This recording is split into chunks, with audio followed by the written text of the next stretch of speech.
thanks for joining us. For everyone who didn't hear just a few moments ago, or if you don't know me, I'm Liam Ward. I'm the Comms and Advocacy Manager here at UK100. And I want to thank everyone for taking the time to join me for this drop-in session about UK100 Connect, which very, very broadly is our brand new climate communications and engagement network. So like I say, for the next 10 minutes or so, I'm going to talk about what that means, why we created it, what's in it for you and your authority, and then we'll open it up for some questions. So what makes UK100 Connect different? We've probably all been on various climate and comms training programs. What makes this one different? The answer, we hope, is in who this one is for. The premise of it. Connect, we're designing to bring together comms officers, climate officers, and elected leaders from the same local authorities to learn side by side. And why we think that matters is because in conversations that we've had with officers and our members across the network and at various events, bringing together local authority leaders and officers, we've been hearing the same thing again and again, which is that climate teams feel disconnected from comms teams, officers feel isolated from their elected politicians, and too many people feel like they're working in parallel rather than together. And this siloed approach is one of the biggest barriers we've found to doing effective climate communication, particularly when climate communication and how it's done is becoming ever more important. When the comms team is brought in, as we've seen a few examples, to manage the fallout rather than shape the strategy from the start, that's when we can see problems or potential problems escalate.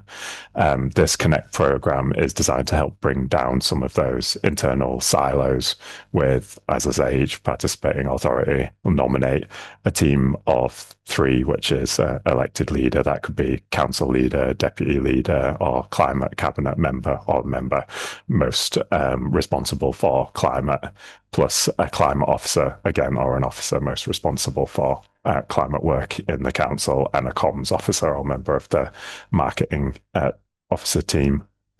And the aim is to learn together, reflect together, and then build a shared approach to climate communications that will work for your authority. So bringing that local level approach. It's worth flagging, as well as a drop-in session today. Applications for this program will open off the back of this drop-in session. So they'll open this afternoon and you'll get further communications detailing that.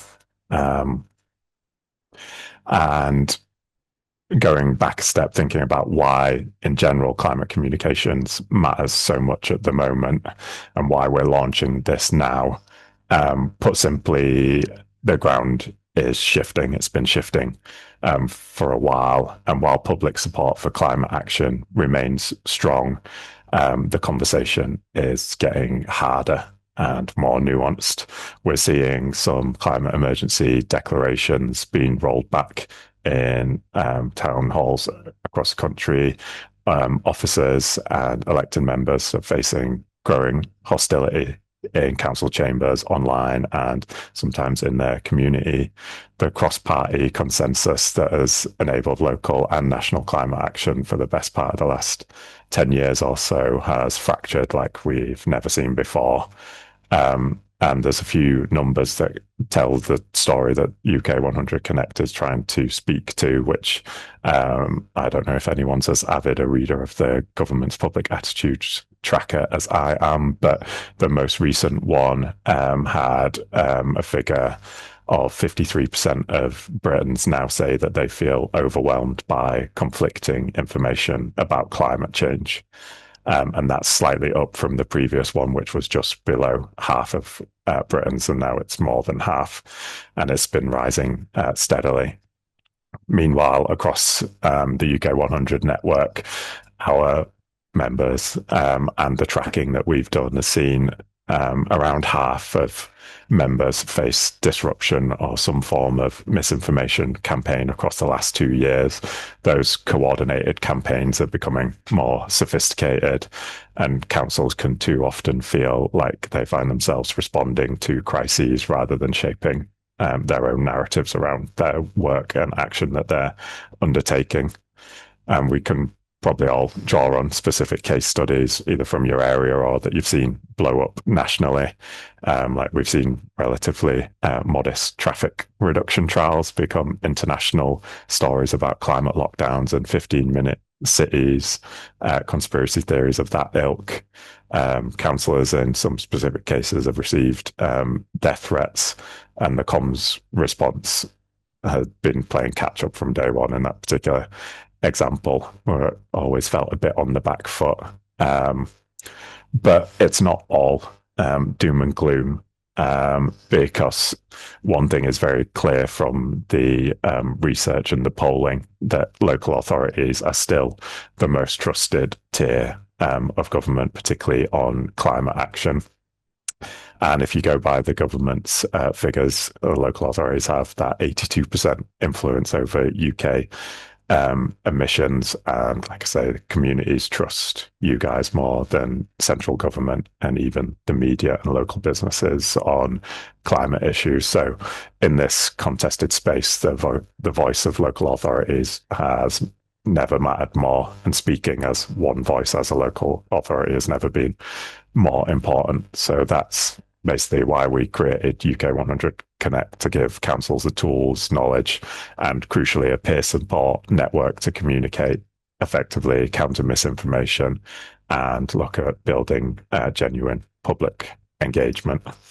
And the framework of the Connect program is built around 5 key learning journey sessions. Each session is designed to work with expert partners to give you practical skills that you can put into action immediately. Session 1 is going to focus on exploring that premise around breaking down silos. Where do the silos exist? How can we help to break those down? How do comms teams, climate teams, and political leadership work together from the start, and not just when things go wrong? We've got a session working with climate outreach, looking at the foundations of good climate communications, working on the basis of their project that you may have seen, Britain Talks Climate, but looking at how to translate that for local authorities. That Britain Talks Climate is the most comprehensive research on how the different segments of British public think about climate change, and therefore what types of messages work best for different segments and what types of messages will land across all the segments. So we're going to use that session to try and help translate that national research into locally relevant messaging for communities. Then session 3 is our misinformation masterclass. We've done a couple of sessions on misinformation through the Climate Leadership Academy. We did our first misinformation masterclass back in 2023, I think. So this updates all of the information, has been tracking the most recent campaigns. It's designed to help you spot misinformation, how to guard against it, how to pick it out from genuine concerns and backlash, and crucially, how to respond when it hits your community. Like I say, builds on our existing misinformation toolkit, which if you haven't seen, I really recommend taking a look at the toolkit, which we're going to be updating for this program as well. And session 4, this one is going to be a really interesting session, I think, that's looking at reaching out beyond the current audiences that we might speak to regularly, looking at reaching new audiences, going beyond like our local authority channels, our usual digital channels, and looking to find entry points into those closed spaces and real life community engagement. And that's not necessarily to suggest that we want every officer and every councillor to set up every variation of a social media account and be active in all of them. It's about being able to take a temperature reading from those close spaces, understand the conversations that are happening in your community and how they might impact the work that you're planning and the communications campaigns that you're planning to deploy that work.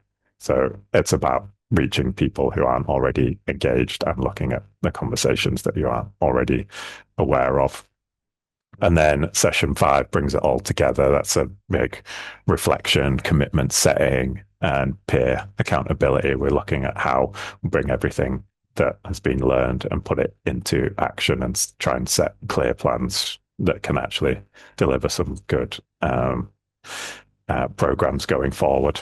And it's not just these 5 sessions, which will be remote. In July, we'll have an in-person flagship conference where we'll bring together the network in person.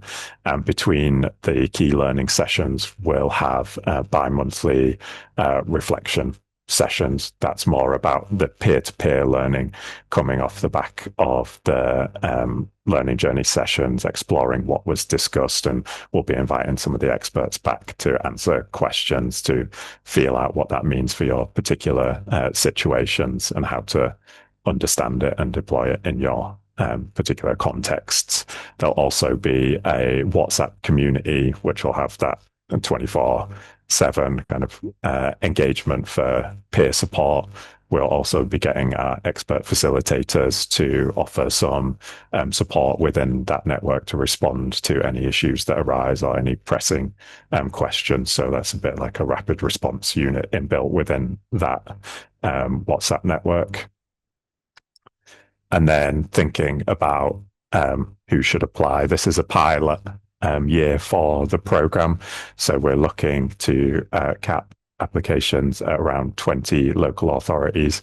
And as I say, each of those local authorities, we're looking for teams to nominate 3 people to go from each local authority. So that's going to be well over 40 participants working together across the program. And a reminder of what those teams should look like is 1 elected member in a leadership position, 1 climate officer or officer working primarily on the climate action programs, and 1 comms/marketing officer. And we're looking for all 3 of those to participate because that cross-team approach is fundamental to how we see the Connect program working.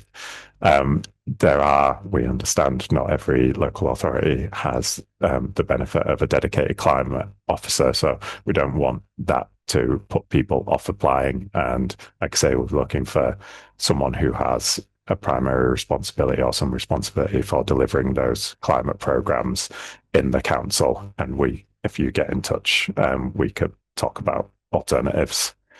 I think it's probably worth flagging that this program is designed to prioritize paid UK100 members, so it's available at no extra cost to paid UK100 members. It doesn't exclude ally members, those not currently on a paid membership, but there is a fee of £1,500 plus VAT, which will cover you for a team of 3, with that being the aim of the program makeup.